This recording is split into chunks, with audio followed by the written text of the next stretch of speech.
क्यों आता है?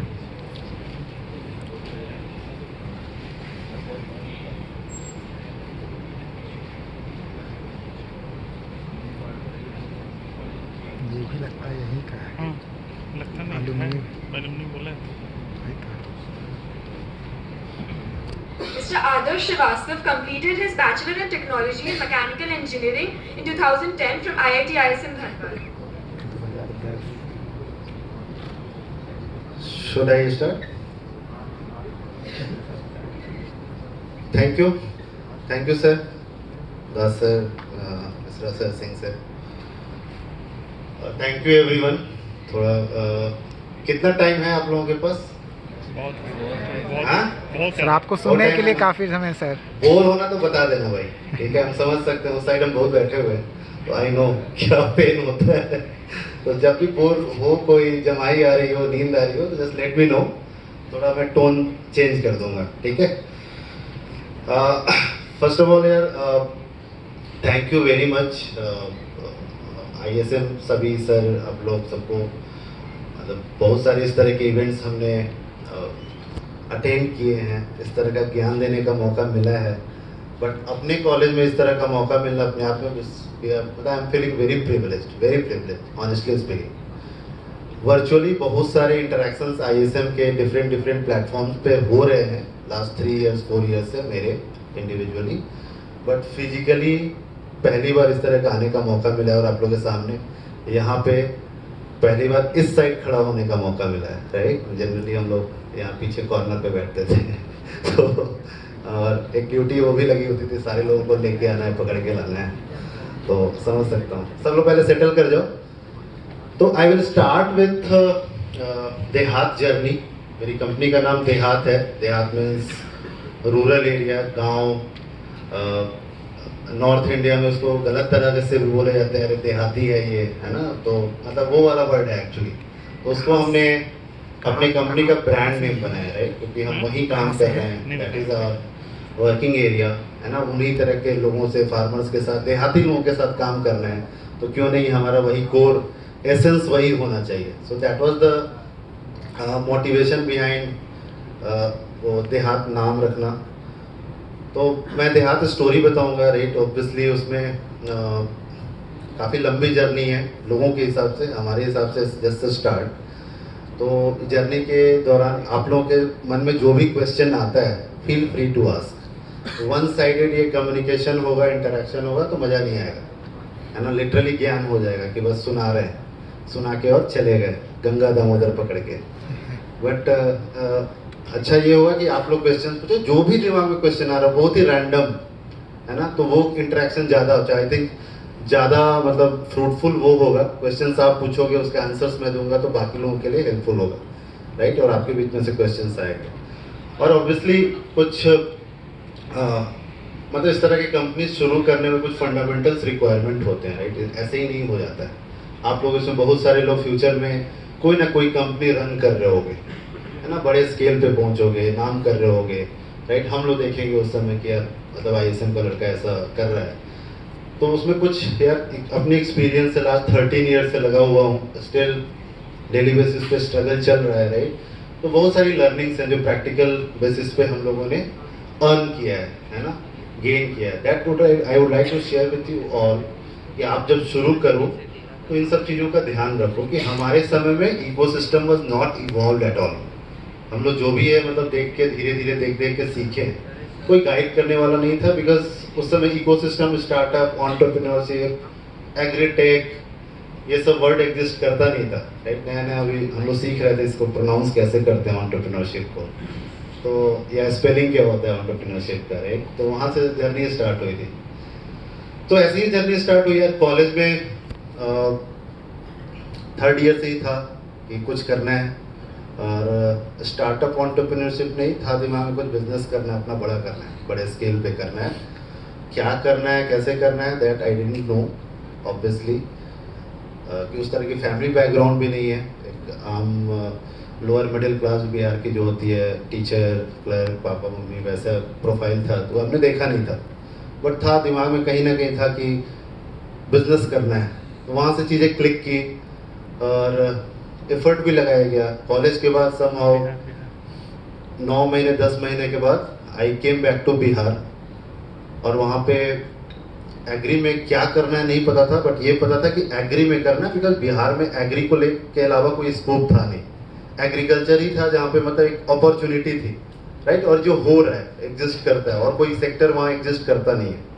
तो एग्री में करना, प्लस एक फैमिली बैकग्राउंड कुछ इस तरह के थे जो एग्रीकल्चर में, जैसे मेरे नाना जी was director in agriculture university Bihar में, कुछ और भी लोग थे, मामा लोग थे जो साइंटिस्ट थे, तो उनसे काफ़ी इंसाइट मिलता था कि एग्री में ऐसा हो रहा है, फूड प्रोसेसिंग में ऐसा हो रहा है।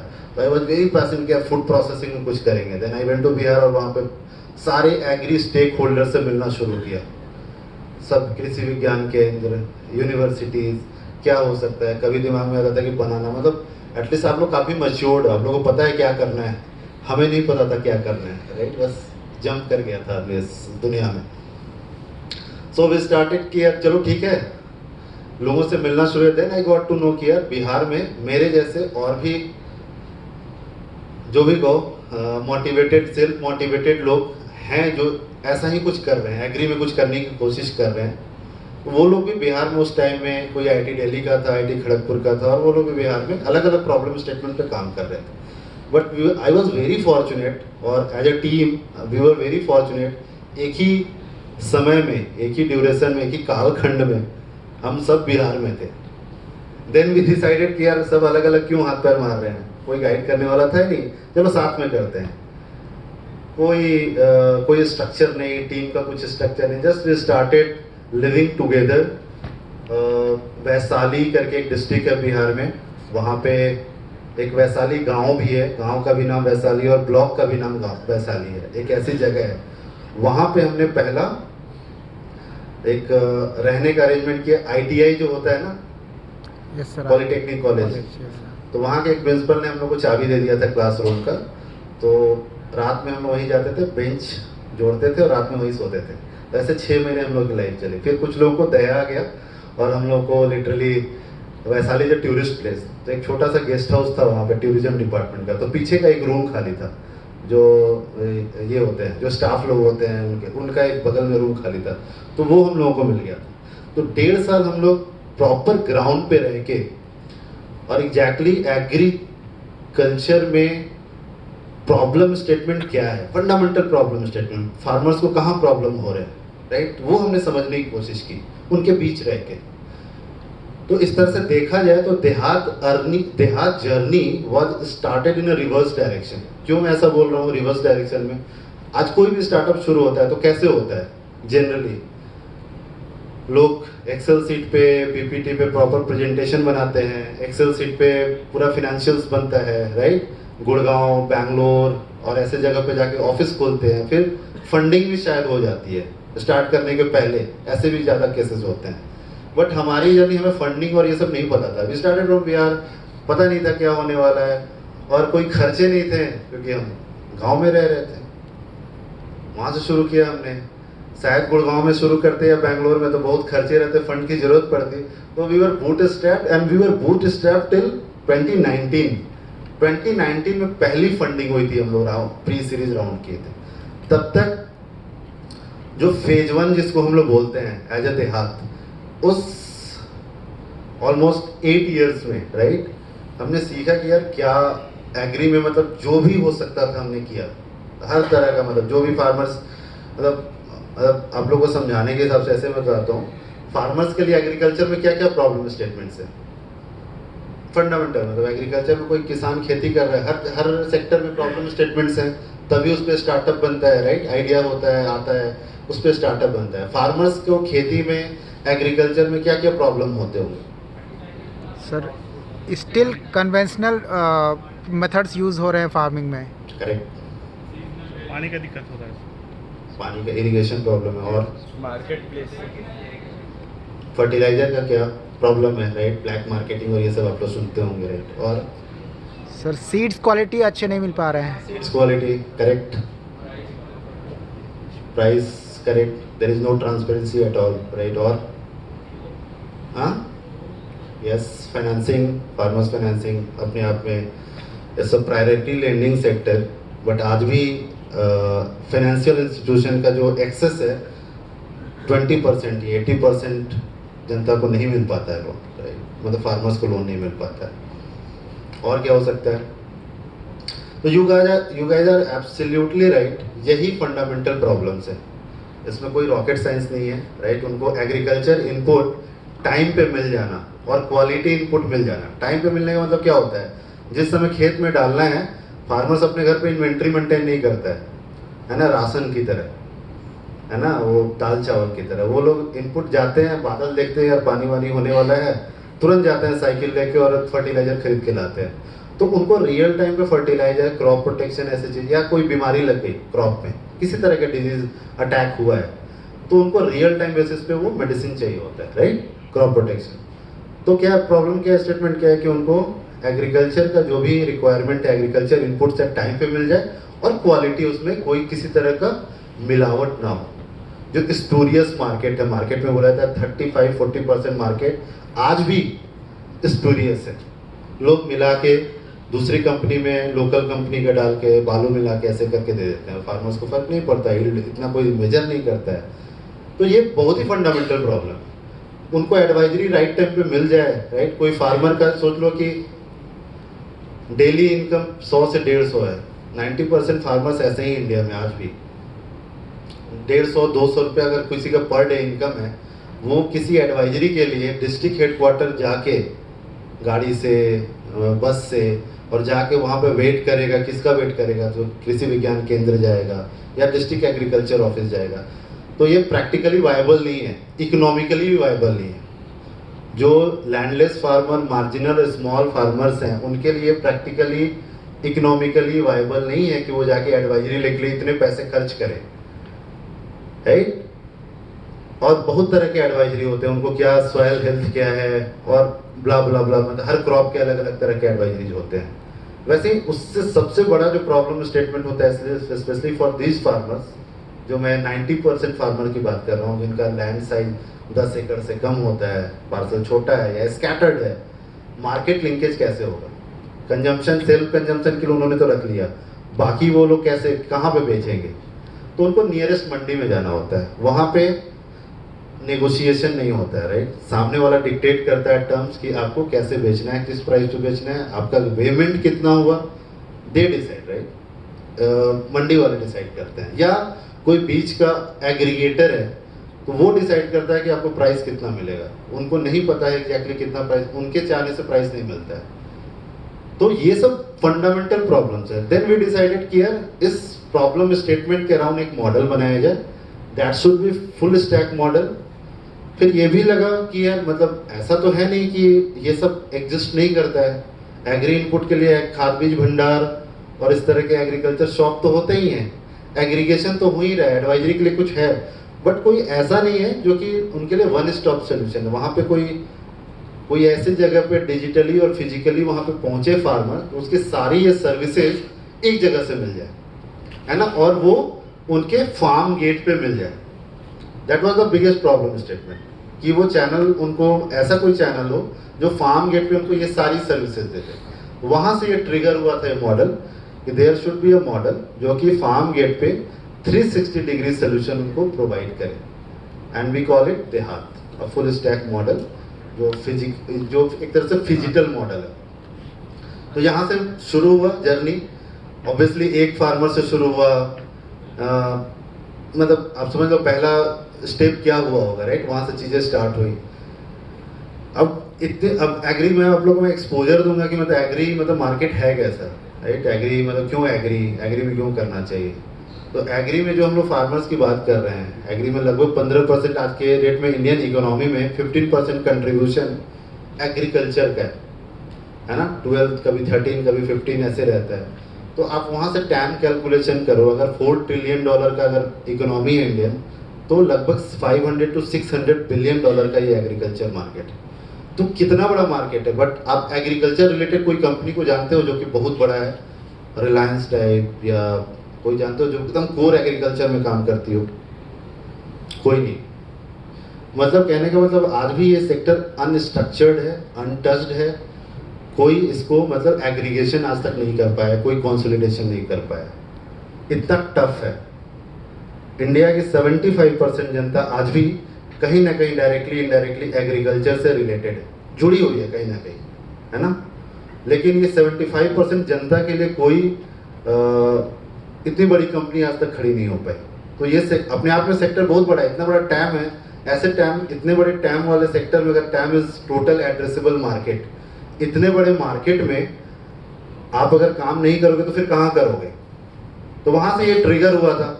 देन वी, अब सोचो कि इन वर्ल्ड की सबसे बड़ी जो एग्री कंपनी है वो बेयर क्रॉप साइंस है। आप लोग सुनते होंगे, सिंजेंटा, मॉन्सेंटो, बीएसएफ, केमिकल में बहुत सारे प्लेसमेंट होता है बीएसएफ का। ये सब वर्ल्ड की लार्जेस्ट कंपनीज हैं। लेकिन कोई सब सारी कंपनी जो है, देखोगे आप, पूरा फुल स्टैक कोई नहीं है। कोई ना कोई प्रॉब्लम स्टेटमेंट पे काम कर रहा है, कोई एग्रीकल्चर इनपुट पे काम कर रहा है, कोई फर्टिलाइजर पे काम कर रहा है। इंडिया की सबसे बड़ी agriculture company is IFFCO, they are fertiliser maker only, है ना। इतनी सारी कंपनीज हैं, बट कोई भी फुल स्टैक काम नहीं कर रहा है। कोई एग्रीकल्चर आउटपुट में आईटीसी इतना बड़ा एग्रीगेशन करता है ना, वीट का आशीर्वाद आटा जो हम लोग खाते हैं, साथ में वो ट्रेडिंग भी करता है। वो तो हम लोग को बस दिखता है आशीर्वाद आटा का, बट वो लोग दे आर द, मतलब one of the largest trader from India. वो बल्क में ट्रेडिंग करते हैं।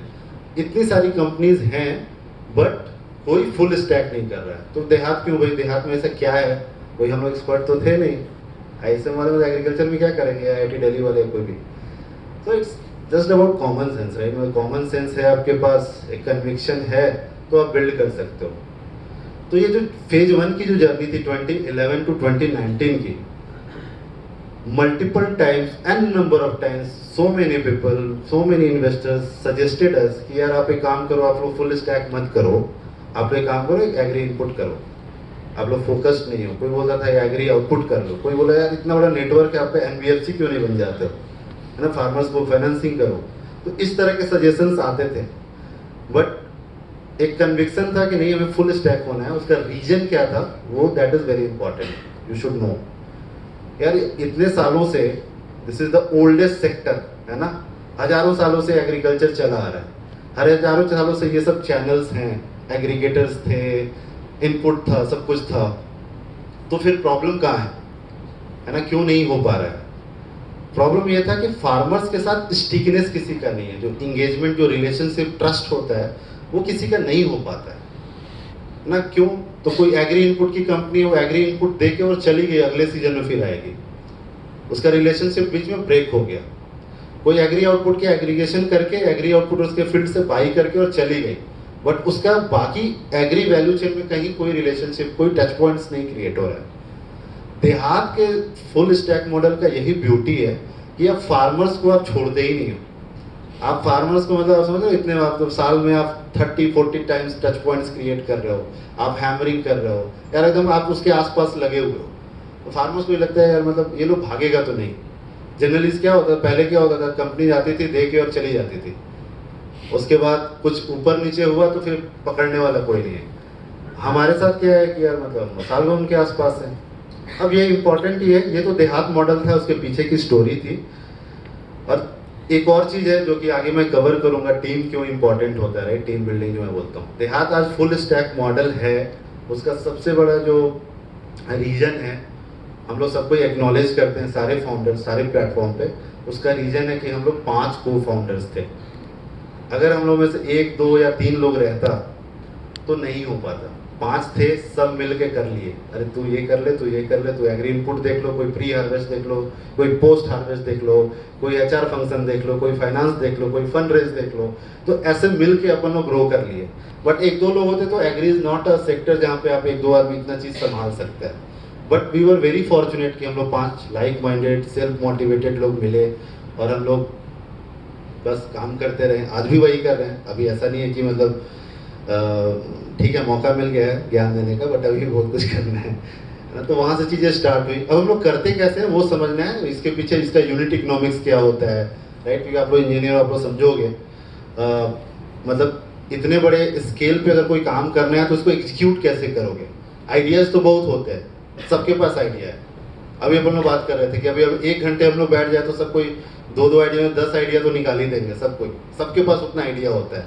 But the most important thing is execution, है ना। एग्जीक्यूशन होगा तभी स्टार्टअप या कोई भी चीज स्केल पे होगा, स्केल होगा तभी वो सस्टेनेबल है, वायबल है। तो एग्जीक्यूशन बहुत इंपॉर्टेंट है। तो ये सब हम लोग एग्जीक्यूट कैसे करते हैं, दैट इज वेरी इंपॉर्टेंट। तो ये एक हब एंड स्पोक मॉडल है। इसमें क्या है कि यार फार्मर से अगर शुरू करोगे बॉटम अप, तो फार्मर्स मान लो 1000 फार्मर्स को सर्व करने के लिए एक हमारा देहात सेंटर होता है, राइट। दे आर मतलब basically last mile delivery channel partner for us.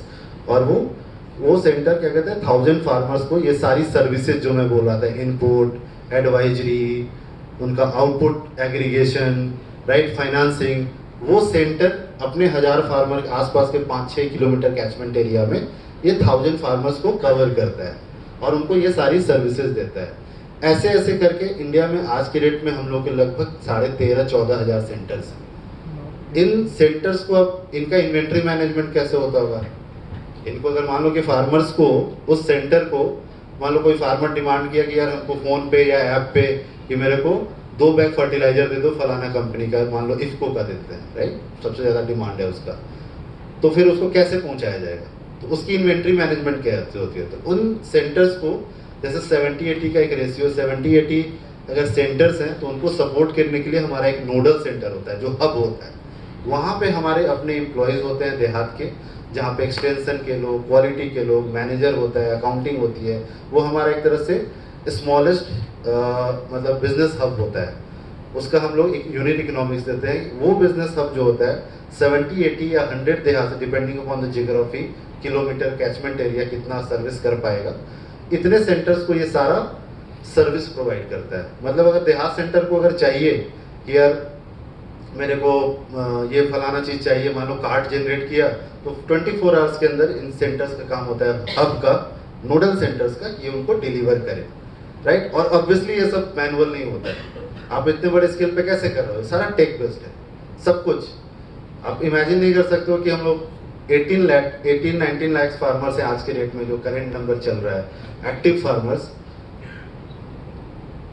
Not a single penny is being done in cash, पूरा 100% डिजिटल है सब कुछ, कोई भी कैश का ट्रांजैक्शन नहीं होता, सब कुछ तो इतने बड़े स्केल पे आप काम कर रहे हो, 13-40,000 आपके फ्रेंचाइजीज हैं, 85 नोडल सेंटर्स हैं, राइट, इतने लाख फार्मर्स हैं, इनको आप ट्रांजैक्शन इनका अराउंड आप पूरा वैल्यू सिस्टम आपने क्रिएट किया हुआ है और पूरा कैशलेस है सब कुछ, पूरा tech in house tech develop किया हुआ है, देहात की टीम ने डेवलप किया है, एक प्रॉपर टेक टीम है, लगभग 125 लोगों की टीम है हमारी, उन लोगों ने टेक डेवलप किया हुआ है। तो ये मतलब अब इसके बाद हम लोग आएंगे स्केल पे, यहाँ पे अभी हम लोग कहाँ पहुँचे हैं, राइट। ये मॉडल हो गया, यहाँ से नोडल सेंटर, और नोडल सेंटर के ऊपर ऑब्वियसली रीजनल ऑफिसेज होते हैं, गुड़गांव में हम लोग जैसे लोग बैठे होते हैं जिनका काम होता है ऊपर से गाइड करना, अलग अलग फंक्शन के लोग होते हैं जो गाइड करते हैं।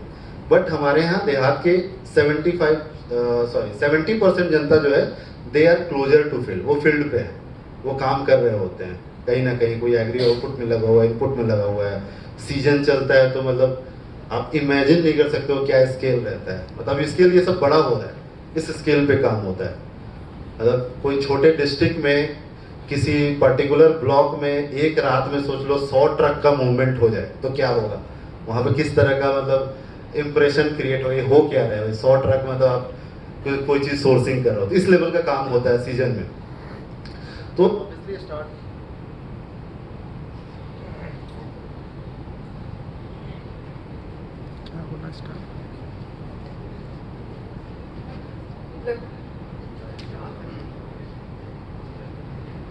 सॉरी, तो 2011 में स्टार्ट हुआ था, उस समय स्केल ऑब्वियसली स्टार्ट होता है तो क्या स्केल होता है पता ही है। अभी करेंट डेट में आप ऐसे समझो, स्केल की बात करें, स्केल में क्यों बता रहा हूँ, मोटिवेट करने के लिए बता रहा हूँ यार। मॉडल में अल्टीमेटली जब तक स्केल नहीं हुआ, कोई भी वेंचर स्टार्ट करते हो, जब तक स्केल नहीं आएगा तब तक वो सस्टेनेबल नहीं है, राइट, वायबल नहीं है, इकोनॉमिकली और टेक्निक किसी तरह से वायबल नहीं होता। तो स्केल इज द मतलब अल्टीमेट थिंग, आपको स्केल पे पहुंचना पड़ेगा।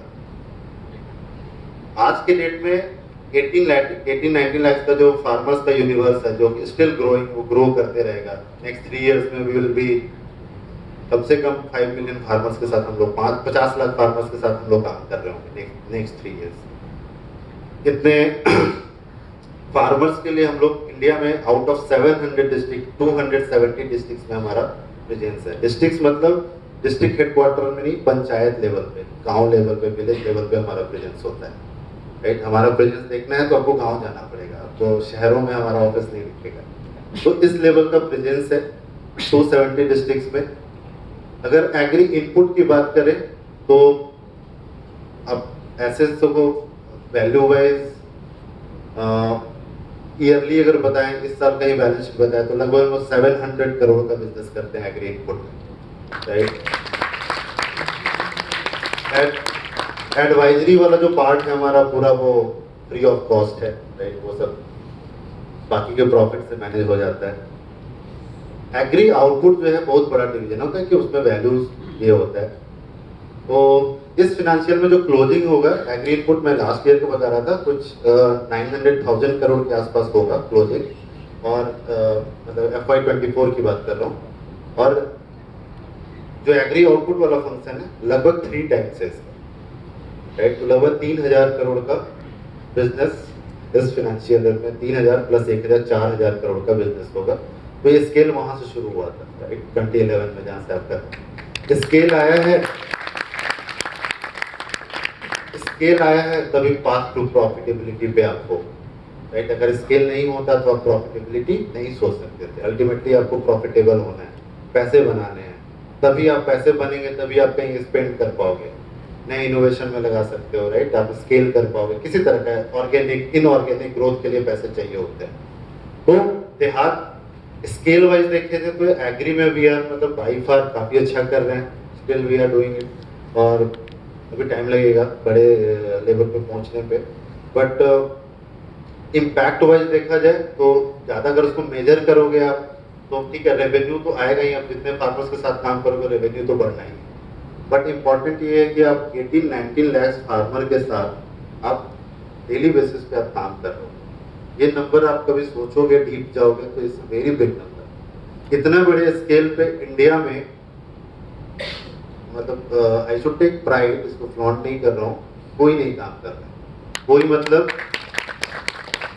कोई आई कांट टेक नेम किसी कंपनी का, किसी एमएनसी का, बट कोई नहीं कर रहा है जो भी एग्रीकल्चर में, या जो भी किसी तरह से एग्रीकल्चर में इनडायरेक्टली डायरेक्टली लगाया। यू कैन गेस कौन कौन सी कंपनी, बहुत सारी कंपनीज काम कर रही हैं एग्रीकल्चर में। रिलायंस भी काम करता है एग्रीकल्चर में, ITC भी काम करती है एग्रीकल्चर में, महिंद्रा भी काम करती है एग्रीकल्चर में, यूनिलीवर भी काम करती है। बट इस लेवल का प्रेजेंस जो मैं बता रहा हूँ 270 डिस्ट्रिक्ट्स में 18 है, ये प्रेजेंस किसी का नहीं। दैट इज आवर मोड, है ना। ये इंडस्ट्री में हमने एक ऐसा चीज दिया है, ऐसा चीज हम लोग बिल्ड कर रहे हैं जो हमारा मोट है। कहने के लिए अगर ऊपर देखो तो क्या कर रहे हैं आप, एग्री इनपुट फार्मर्स को बेच रहे हैं, एग्री आउटपुट खरीद के ये कर रहे हैं। बट जो फार्मर्स का नेटवर्क बन रहा है ना, जिस तरह से टेक्नोलॉजी यूज हो रहा है, अमेजोन और वॉलमार्ट जिस तरह से हम लोग का प्रॉब्लम स्टेटमेंट एक तरह से सॉल्व कर रहा है, बिहेवियर चेंज किया है, कर रहा है,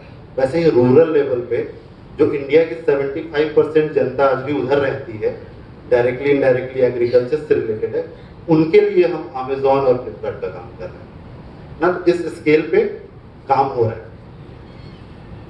अगर उसको थोड़ा सा और डीप डाइव करें, डबल क्लिक करें, है ना, इतने फार्मर्स के साथ, आपको ऐसा सोचो कि आप डेली आपकी हैंडलिंग कितनी होती होगी। अगर एग्री आउटपुट बताए, बस एग्री आउटपुट, तो आज डेली आज के डेट में आप मतलब एवरेज लिया जाए तो 7 to 8,000 मेट्रिक टन, 7-8,000 टन आप हैंडल कर रहे हो, देहात हैंडल कर रही है। कहीं ना कहीं इतने ट्रक्स नंबर डिवाइड आप 20 टन से भी कर देते हो, तो इतने ट्रक्स का मूवमेंट 400 ट्रक्स मूवमेंट कहीं ना कहीं देहात का हो रहा है, पैन इंडिया या ग्लोबली कंटेनर्स जो जाते हैं एक्सपोर्ट होता है।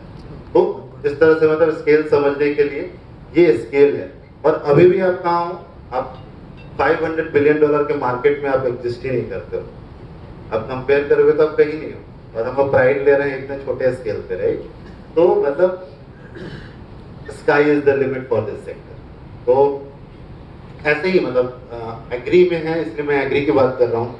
अब किसी भी सेक्टर की बात करें, हमेशा मतलब ये सोचना होता है कि उस सेक्टर का या टैम क्या है ना, मार्केट साइज कितना है, तभी होगा। जब तक साइज आपको पता नहीं चलेगा, आइडियाज लिए प्रोडक्ट देख के बस लॉन्च करना is not the solution, not the smart solution. आपको समझना ये होता है यार मार्केट कितना बड़ा है, इसमें हम जाएंगे तो रिस्क एनालिसिस करना होता है, क्या किस तरह के इम्पैक्ट हो सकते हैं, एक्सटर्नल फैक्टर्स क्या हो सकते हैं।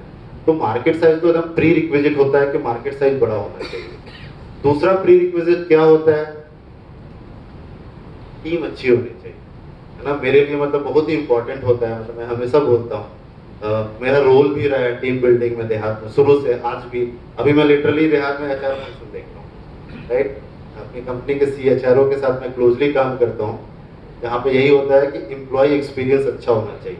देहात में लगभग 2000 ऑन रोल एम्प्लॉयज हैं, लगभग 750 ऑफ रोल एम्प्लॉयज हैं, 750, और जो मैं बता रहा था 11,000 के आसपास फ्रेंचाइजीज हैं, they are also part of Dehaat family. तो इतने बड़े लोग हैं, इतने बड़ा मतलब मैन पावर है, आप इसको एक्सपीरियंस कैसे अच्छा देते हो, that is very important. Ultimately execution का गेम है, राइट। आप tech is just a enabler, tech आपके बिजनेस को ड्राइव नहीं कर रहा है, इनेबल कर रहा है। तो यहाँ पे एम्प्लॉय एक्सपीरियंस होना बहुत ही जरूरी है। तो लिटरली मैं एचआर फंक्शन देख रहा हूँ, राइट। तो टीम अच्छी होनी बहुत जरूरी है। आप लोग में से जो भी बैठे हैं, जो भी कंपनी शुरू करेगा, तो as an entrepreneur, first generation entrepreneur, है ना, एज अ फाउंडर, आपकी जर्नी जो है 0 to 1 की जर्नी बहुत ही इंपॉर्टेंट है, वो बाकी कोई नहीं कर सकता है। बाहर का कोई भी प्रोफेशनल 0 to 1 वाली जो जर्नी, पहली जर्नी होती है, जो थोड़ा टाइम लगता है, आइडिएशन से लेके उसके एग्जीक्यूशन तक का जो टाइम होता है, सर्टेन स्केल तक का, वो फाउंडर से अच्छा कोई नहीं कर सकता है। लेकिन उसके बियॉन्ड, है ना, आपको प्रोफेशनल्स की जरूरत होती है। तो मैच्योरिटी पहले तो आपको आइडिएशन फेज में फाउंडर्स लेवल तक लाना होता है कि आपस में यार कैसे आपका अच्छा रिलेशनशिप रहे। लोगों को अकेले अमीर बनना होता है, यार हम अकेले कर लेंगे, है ना, बट यार मतलब ऑनेस्टली मैंने देख लिया है, राइट। अकेले आप कितना भी फोड़ू जो बोलते हैं, कितना भी आप ब्रिलियंट स्टूडेंट हो, कितने अच्छे कोडर हो, कितने अच्छे एग्जीक्यूशनिस्ट हो, कुछ भी हो, अकेले तो कुछ नहीं होने वाला है, लिटरली। उसे दिमाग से निकाल देने का कि अकेले हो जाएगा। इसलिए आज जो भी दिमाग में जिसके आ रहा है कि यार मेरे दिमाग में ये आइडिया आ रहा है, मैं प्रोडक्ट बनाने जा रहा हूँ या कुछ भी, किसी उससे पैरेलली आप स्टार्ट कर दो कि मेरा को फाउंडर कौन होगा मेरे साथ में, और उसको वेटेज देना होगा उसी हिसाब से।